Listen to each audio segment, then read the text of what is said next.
इस फिल्म की कहानी जोल नाम के एक लड़के के ऊपर आधारित है जो अपने पेरेंट्स के घर से जाने के बाद लड़कियों को घर पर बुलाकर उनके साथ दिन रात एंजॉय करता है और ऐसा करते हुए वो अपने घर को कोठा बना देता है। अब आगे जोल और क्या क्या कारनामे करता है ये हम आज की इस एक्सप्लेनेशन में देखने वाले हैं। आज मैं जिस फिल्म को एक्सप्लेन करने वाला हूँ उसका नाम है रिस्की बिजनेस और ये फिल्म 1983 में रिलीज हुई थी।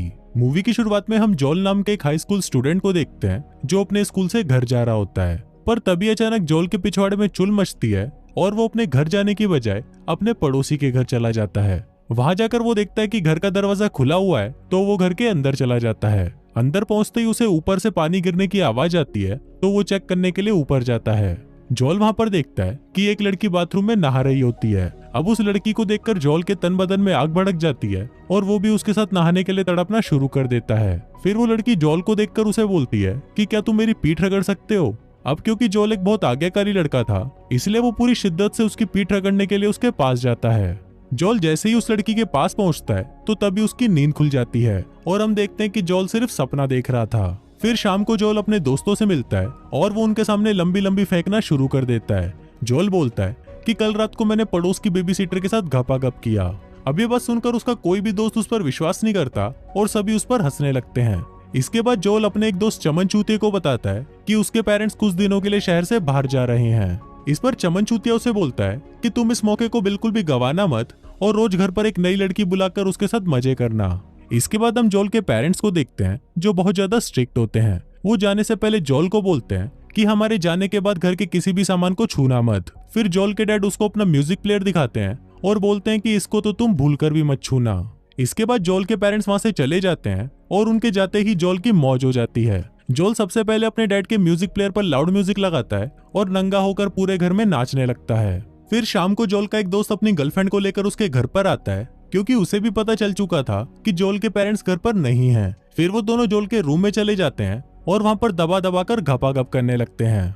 अब नीचे बैठा हुआ जोल उनकी आवाजें सुनकर बहुत इरिटेट हो जाता है और वो अपने डैड की लग्जरी कार लेकर वहां से बाहर चला जाता है। रास्ते में वो लड़कियों पर अपना इंप्रेशन जमाने की कोशिश करता है पर लग्जरी कार होने के बावजूद भी कोई भी लड़की उसे भाव नहीं देती। फिर अगले दिन जोल का दोस्त चमन चूतिया उसे बताता है कि अभी तुम्हारा घर खाली है और हमें इस चीज का फायदा उठाना चाहिए। चमन चूतिया जोल की आज की रात रंगीन करने के लिए एक लड़की बुक कर लेता है, पर जब जोल को इस बारे में पता चलता है तो वो चमन चूतिया पर गुस्सा करने लगता है। फिर जोल उसी नंबर पर फोन करके लड़की को कैंसिल करने की कोशिश करता है पर वो नंबर नहीं लगता।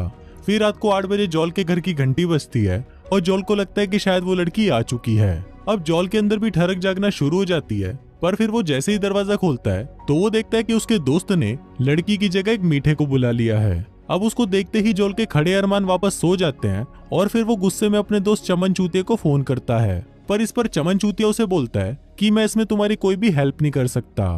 फिर जोल उस मीठे को वहां से जाने के लिए बोलता है, पर वो मीठा जाने से पहले उससे अपना सर्विस चार्ज मांगता है। अब जोल के पास और कोई ऑप्शन नहीं था, इसलिए जो पैसे जोल के पेरेंट्स उसको देकर गए थे वो सारे पैसे जोल को उसे देने पड़ते हैं। अब जाते जाते वो मीठा जोल को एक लड़की का नंबर देता है और बोलता है कि तुम इसे फोन कर लेना, ये तुम्हारे अरमानों को वापस खड़ा कर देगी। अब जोल की ठरक तो बुझी नहीं थी, इसलिए वो उस नंबर पर फोन करके एक लड़की को बुला लेता है। फिर थोड़ी देर बाद वहां पर लाना नाम की एक पटाखा लड़की आती है और उसको देखते ही जोल उस पर भूखे नंगे भेड़िए की तरह टूट पड़ता है और वो दोनों पूरी रात दबाकर घपाघप करते हैं। फिर अगले दिन लाना जोल से अपने सर्विस के $300 मांगती है, पर जोल की जेब में 1 रुपया भी नहीं होता, इसलिए वो लाना को बोलता है कि उसे पैसे लेने के लिए बैंक जाना पड़ेगा।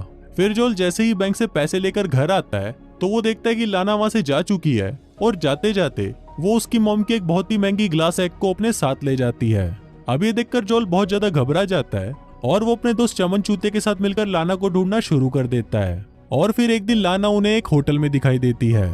फिर लाना जोल के पास आती है और उसे बोलती है कि मेरा मैनेजर मेरे पीछे पड़ा हुआ है, इसलिए तुम मुझे जल्दी से यहाँ से कहीं लेकर चलो। पर इस पर जोल लाना को बोलता है कि पहले तुम मेरी मॉम का एंटीक एग वापस करो, तभी मैं तुम्हारी हेल्प करूंगा। लीना उसे बोलती है कि मैं तुम्हें वो वापस कर दूंगी, पर प्लीज अभी मुझे यहाँ से लेकर चलो। फिर जोल भी जल्दी से गाड़ी भगाकर वहां से निकल जाता है, पर लाना का मैनेजर उसका पीछा करने लगता है। अब मैनेजर से पीछा छुड़ाने के लिए जोल बहुत तेज गाड़ी चलाता है और फाइनली वो उसे पीछा छुड़वा लेता है। जोल लाना से पूछता है कि वो मैनेजर तुम्हारे पीछे क्यों पड़ा हुआ था। इस पर लाना उसे बोलती है कि उसने मैनेजर से कुछ पैसे उधार लिए थे और वो उसके लिए काम भी करती थी, पर उसके रूड बिहेवियर के चलते उसने उसका काम करना बंद कर दिया। फिर लाना उससे पूछते कि क्या वो आज रात को उसके घर पर रुक सकती है, तो जोल इसके लिए उसे हाँ बोल देता है। फिर अगले दिन जोल को स्कूल जाना था, इसलिए वो लाना को वहां से जाने के लिए बोलता है, पर लाना उसे वहां से जाने से मना कर देती है और जोल को बोलती है कि जब तक तुम स्कूल में हो मैं तुम्हारे घर का ध्यान रखूंगी। फिर जोल स्कूल चला जाता है और जब वो स्कूल से वापस आता है तो वो अपने घर में से अपने एक दोस्त को बाहर निकलते हुए देखता है। जोल उससे पूछता है कि क्या तुमने लाना के साथ घपाघप तो नहीं किया। इस पर उसका दोस्त उसे बोलता है कि मैंने लाना के साथ तो नहीं, पर उसकी दोस्त के साथ दबा कर किया है। फिर जोल घर के अंदर आकर लाना को बोलता है कि ये कोई भिंडी खाना नहीं है और यहाँ पर ये सब नहीं चलेगा। लाना उसे पैसे देने की भी कोशिश करती है, पर जोल उसे और उसकी दोस्त को घर से बाहर निकाल देता है। बाहर निकलते ही वहाँ पर लाना का मैनेजर आ जाता है, इसलिए वो दोनों भागकर वापस जोल के घर में आ जाती हैं। फिर वो मैनेजर जोल को धमकी देता है और बोलता है कि तुम्हें हमारे बीच में नहीं आना चाहिए, और ऐसा बोलकर वो वहाँ से चला जाता है। फिर घर के अंदर लाना जोल को बोलती है कि वो बस कुछ ही दिनों तक यहाँ पर रहेगी और उसके पेरेंट्स के आने से पहले वो यहाँ से चली जाएगी। फिर रात को जोल जब अपने रूम में बैठा होता है तो लाना उसके पास आती है और उसे उसके साथ में ड्राइव पर चलने के लिए बोलती है। फिर वो दोनों ड्राइव पर जाते हैं और वहाँ पर लाना जोल को बोलती है कि तुम्हारे दोस्त बहुत अमीर हैं और मैं भी ऐसे बहुत से लोगों को जानती हूँ, इसलिए क्यों ना हम तुम्हारे घर में एक एडल्ट क्लब का बिजनेस शुरू करें। इस पर जोल उससे पूछता है कि तुम ये सब क्यों करती हो, तो लाना उसे बताती कि जब वो छोटी थी तो उसके स्टेप फादर उसका फायदा उठाया करते थे, इसलिए वो उससे परेशान होकर घर से भाग गई और तभी से ही वो ये काम कर रही है। अब जोल लाना से बहुत सवाल पूछ रहा था, इसलिए लाना को ये सब कुछ अच्छा नहीं लगता और वो वहाँ से चली जाती है। अब जोल की कार एक हिल पर खड़ी थी, इसलिए वो कार अपने आप ही सड़क कर नीचे जाने लगती है।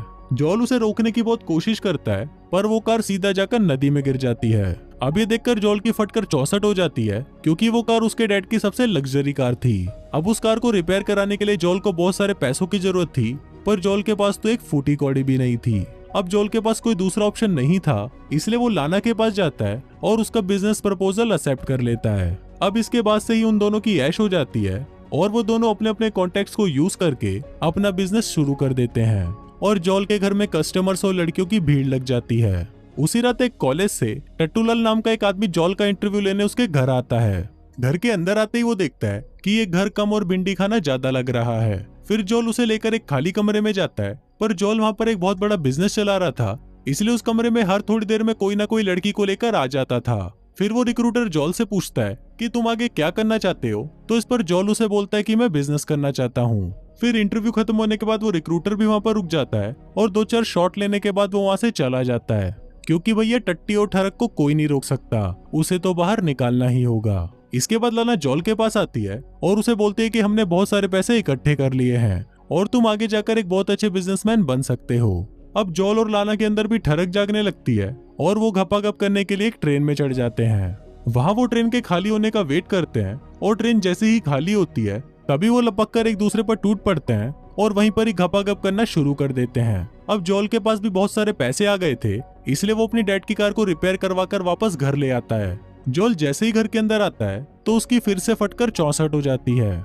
वो देखता है कि उसके घर का सारा सामान गायब है। जोल को लगता है कि शायद उसका सामान लाना ने ही चुराया होगा, इसलिए वो लाना को फोन करता है, पर फोन लाना का मैनेजर उठाता है और वो जोल को बोलता है कि मैंने ही तुम्हारा सामान चुराया है। अब आज के दिन ही जोल के पेरेंट्स भी वापस आने वाले थे, इसलिए जोल मैनेजर से रिक्वेस्ट करता है कि वो उसका सामान वापस कर दे। फिर थोड़ी देर बाद मैनेजर सारा सामान लेकर जोल के घर के बाहर आ जाता है और उसको बोलता है कि तुमने अपने बिजनेस से जो भी पैसे कमाए हैं वो सारे तुम मुझे दे दो। अब जोल के पास कोई दूसरा ऑप्शन नहीं था, इसलिए वो सारे पैसे उस मैनेजर को दे देता है। फिर जोल अपने दोस्तों के साथ मिलकर सारे फर्नीचर को वापस अपनी जगह पर सेट कर देता है। फिर थोड़ी देर बाद उसके पेरेंट्स भी घर आ जाते हैं। फिर उसकी मॉम जब घर का सारा सामान देखती है तो वो जोल को बोलते हैं कि तुमने मेरे एंटी कंडे पर क्रैक डाल दिया है, और इस पर वो उसे बहुत ज्यादा डांटती है। फिर इसके थोड़ी देर बाद जोल के फादर उसके पास आते हैं और उसे बोलते हैं कि जो रिक्रूटर तुम्हारा इंटरव्यू लेने आया था वो तुमसे काफी इम्प्रेस हुआ है। दोस्तों, यहाँ पर आपको पता ही होगा कि रिक्रूटर किस चीज से इम्प्रेस हुआ है।